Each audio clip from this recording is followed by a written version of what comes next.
Okay, I'm going to try to round all this together, round it up. Basically, this is just a slide to show you all the transportation plans and programs and their update cycles and time periods. The transportation planning process is defined in a series of plans and programs developed by TxDOT, metropolitan planning organizations, MPOs, and partner agencies. These documents effectively guide the department and local officials' planning and program activities to ensure that we plan and develop projects that best address the state, regional, and local transportation needs that meet established planning targets in compliance with FAST Act, and HB 20. Okay, so to recap, as Tanya stated earlier, so far we have talked about the strategic plan, where do we want to go, the long-range planning, how are we going to get there, and then transportation programming, what will it take? One slide got from here. Okay, the STIP. What is the STIP? First and foremost, the STIP is required by law. It's not something we can not have. The current 17 through 20 STIP contains 25 MPO tips and 25 rural tips, which includes highway, transit, statewide program, feasibility studies, and federal land projects. The STIP is a prioritized listing of funded transportation projects covering a 4-year horizon. We have to update the STIP every 2 years and revise on a quarterly basis. That'd be November, February, May, and August. Out-of-cycle revisions are done upon administration approval. The STIP must be physically constrained. It must be approved by our federal partners, FHWA and FTA.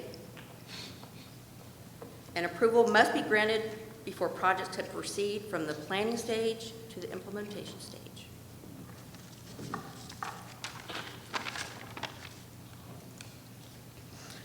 Here's our nice little chart we have. You can see where the STIP fits in. We're a physically constrained program, and then we also kind of pop out after monitoring projects. An MPO and a rural tip and the STIP are similar in that they are physically constrained 4-year programs that are consistent with applicable long-range plans, but there are also important differences between the two documents.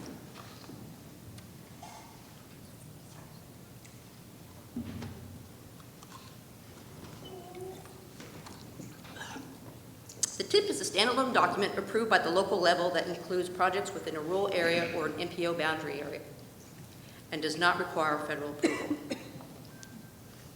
The STIP is subject to a statewide public involvement process that culminates in a single public hearing in Austin before it's adopted by the Commission. Once adopted by the Commission, the STIP is then approved by both FHWA and FTA.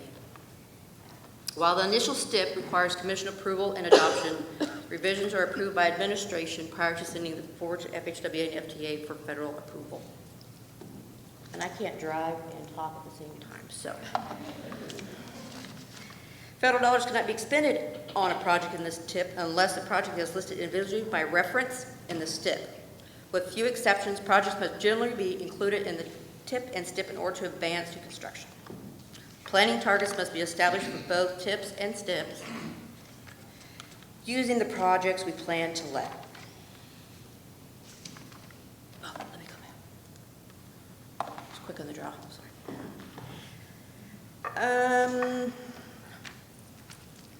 I was talking about where the STIP kind of comes out after monitoring projects. In this area, we can evaluate LEP projects in decision lands. We will work with the MPOs and districts to monitor the impacts of LEP projects and evaluate them against annual and 4-year targets.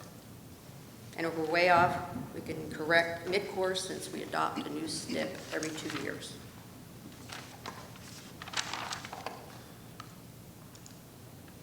Back on track.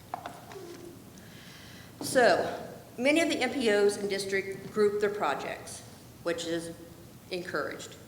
Grouping of projects. Most every MPO in the district, well, districts for sure group their projects. These are projects that are considered to be not considered to be appropriate scale for individual identification given in a program year. And those are like rehab, preventive maintenance, safety, bridge rehab, and transit improvements. Even though these types of projects are not listed individually in the STIP, we will evaluate these projects toward our planning targets, as this can only improve our rate of progress toward achieving established planning targets.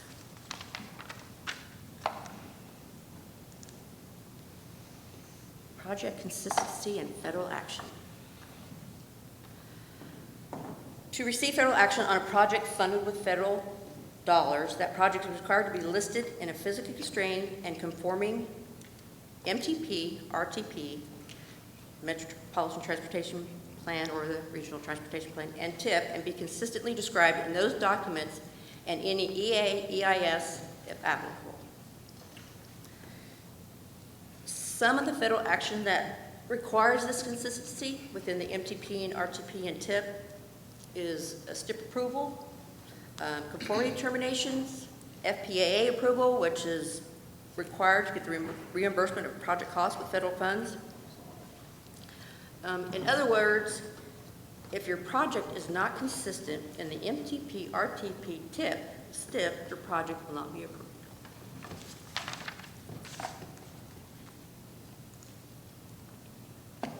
Why project consistency is more important than ever.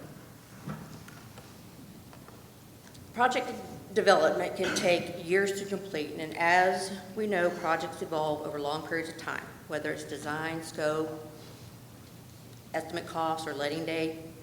All these changes have the risk of project inconsistency, risk of creating project inconsistency in the various documents. The targets are based on the individual TIP and STIP portfolios of projects that are anticipated to be let when we state they will be let. Project inconsistency equals project delays. The more projects that are delayed, the harder it will be to meet the planning targets set for the TIPs and STIP.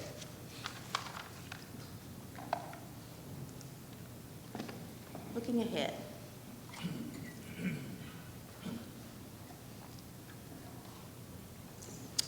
So we need to be very careful of the projects we choose for inclusion in our TIPs.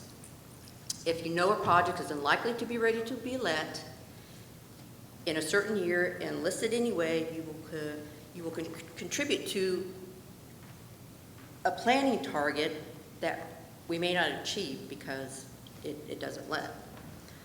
Avoid project inconsistencies that require lengthy revision processes in the MTP, TIPs, and STIP, or that trigger transportation conformity.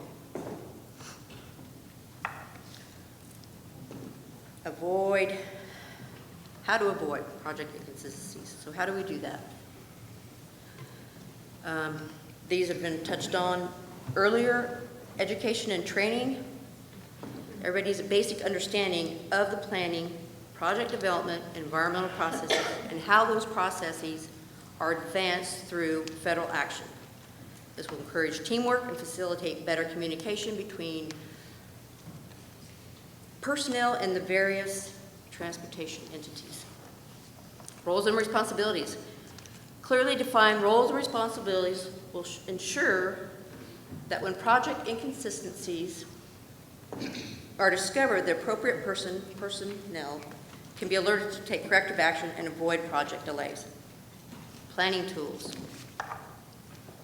The use of available planning tools to track the progress of project development will ensure that project inconsistencies can be detected.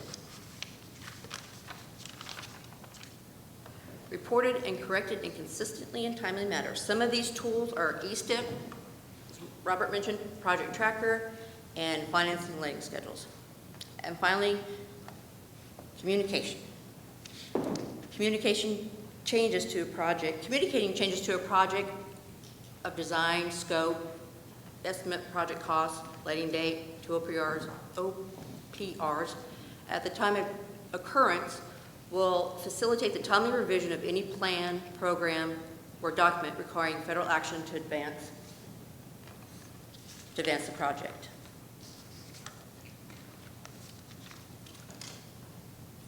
Questions, comments, clarifications? That's nice and sweet. So what constitutes an inconsistency? I'm sorry? What constitutes an inconsistency? What constitutes inconsistency? Yes.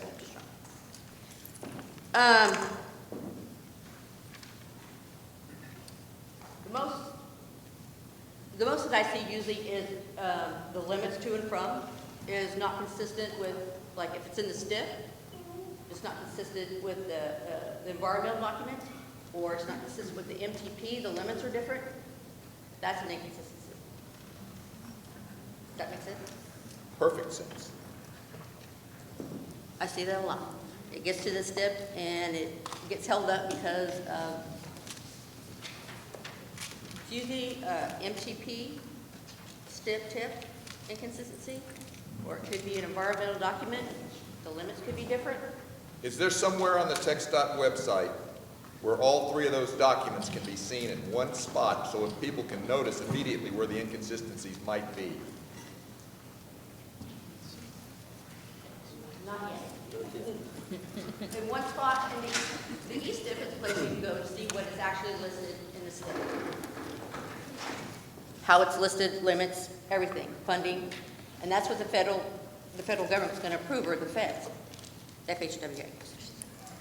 Is ECOS kind of like that? Because documentation for a lot of things we put in ECOS, the environmental. Yes, it's a separate database, right? And they don't talk to one another yet. So you would have to go into ECOS. And if you're with TxDOT, I guess you could go into ECOS, DCIS, or STIP as well. But So why isn't that information saved in a single database that all three of these applications pull it from, as opposed to having three applications where you've got to compare all three of them? that's a very good question. That's why I asked it. That is our overall arching goal, is to have one place where you can see all of that information in one place. But at this moment in time, there's not one single place that you can see all that information. Thanks.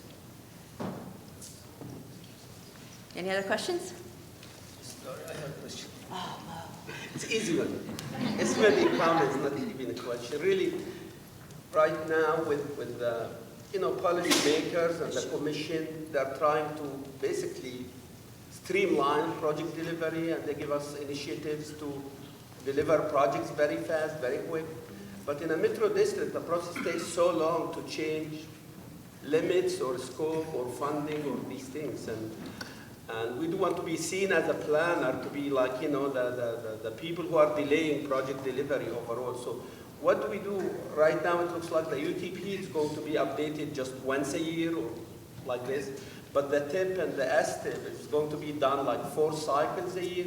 So what do we do to make sure that our plans are consistent at the MPO level and basically the centralized planning efforts and the MPO to make sure that we are speaking the same language with the 10 years plan and with the change cycles we have? Because I have noticed in the past we are more decentralized, like, the MPOs doing the plan and working with the districts. But at the same time, really, now the performance measures is applicable to a statewide approach. So how do we do this? I mean, this can be asked for anybody of the planning team. How much effort we are putting in together between MPOs and the state in making sure that we can design something for, fiscal year 18 and beyond, to make sure that we are consistent, our plans are the same, and exactly to what he was asking about, and to make sure we can expedite the project delivery altogether. Just a comment, and if you have anything to chip in, because I see some like we are going at two different speeds sometimes. Some people wanted projects to be done very fast, very quick, but the documents and the process is like designed to be slow. So how do we deal with these challenges, really? I'm new to this business, by the way. My first year in my job. Hopefully I will not be fired after this question. You can come to work for us. I'm sorry? You can come to work for us then. Thanks.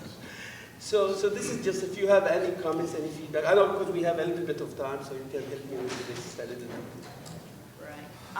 I will say that for the E-STIP, I mean, I know the MTP, TIP, STIP, before they can get approved, they're all going to have to be consistent, and then the environmental one.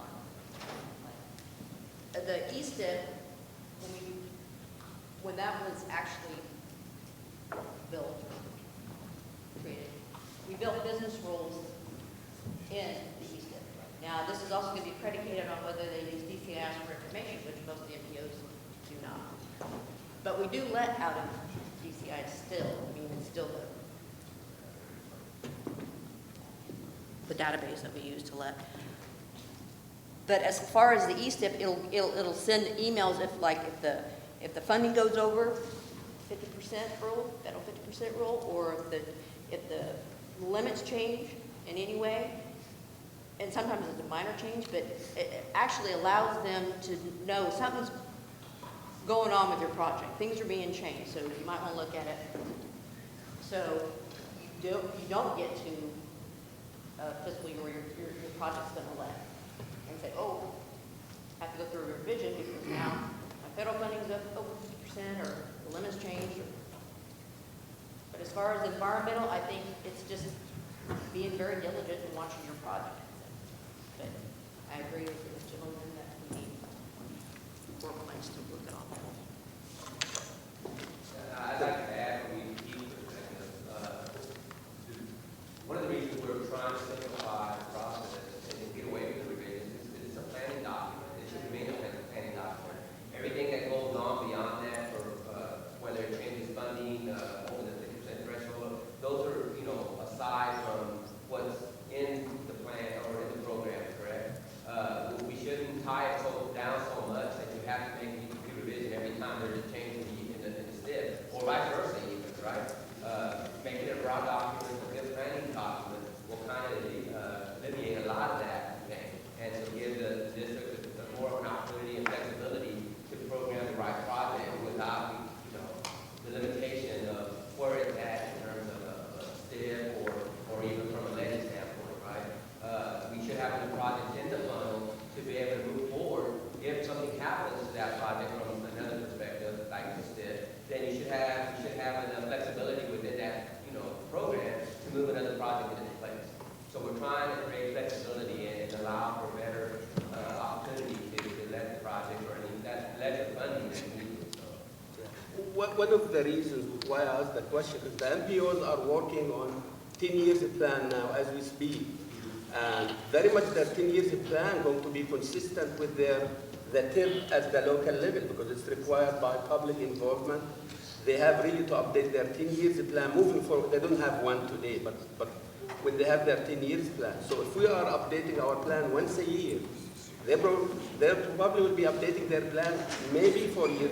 I don't know yet, but they have to update it to make sure that their 10 years plan is supposed to be consistent with the ASTID revision because this is required by the public involvement and the ASTID RTC meeting. So I just want to make sure that we design a process for down the road when we have the huge increase in funding and something streamlined in such a way that we can actually get to what everyone else said earlier today, that we need to build a project. This is the ultimate goal for all of us. And the planning process is really the tools and the means to get there. So just to make sure we design processes, because sometimes I struggle with this, when people think, I cannot let my job, I cannot clear my job, because the funding cannot move fast enough, or the documents cannot be changed fast enough to keep up with the speed of those people who are sponsoring and supporting projects. It's really comment, not question. I know I'm reaching to the choir. It's understood. Jessica has been working with this too and other things. That's the reason we're working on tactical changes, because right now everything we do is basically guided by that, and so there's maybe, and duplication of efforts. We're been working with staff and administration to try to improve those, to not be tied down so much, to give us a bit more flexibility so we don't get into situations that we described. Thank you all. Excellent sessions. Thank you. It's really good points, and what Robert was saying is true, and I would also offer that a lot of people looking ahead, you know, just had a lot of consistent themes, and we kind of pointed to one another. So there's a lot of people who are currently working on efforts to improve business processes, to improve alignment across all these different documents, which are governed by different sets of rules, right, just by nature. The federal and the state are not the same. So there's opportunities to improve there. And also just looking into visibility, right? Visibility into all this data and all these documents at one point in time in one location is a very big problem that we're also trying to tackle. We have other department initiatives that are noted, like UPPN going on to try and modernize some of our legacy systems in this way. And visibility is one of the biggest parts of that, right? Can we all be on the same page at the same time with one another? Very difficult to do, right? So it's simple. I think visibility and alignment is definitely what we're working towards. We appreciate that coming along. Thank you. You're not gonna be tired. Well, the other thing is the difference between planning and programming. I mean, that's what it is. The plan has a purpose and has more flexibility. The program is supposed to be more consistent. And people want to push it both into the same, but they're not the same. Just a comment, maybe, and a suggestion, as there are some business rules, maybe to identify any budget overruns on the STIP. Could it be possible to establish some similar business rules where when you have any inconsistencies between the different information, between the STIP and UTP in terms of consistencies, maybe alert the staff to those instances? Because, I mean, the consultants and the industry can watch the project, but they can only probably do so much to resolve those inconsistencies. Whereas if it's done at the staff level, you may have alerting the entire working group to resolve the issue. Absolutely, no, that's a great point, and I do think a lot of the efforts going on within the schools should help us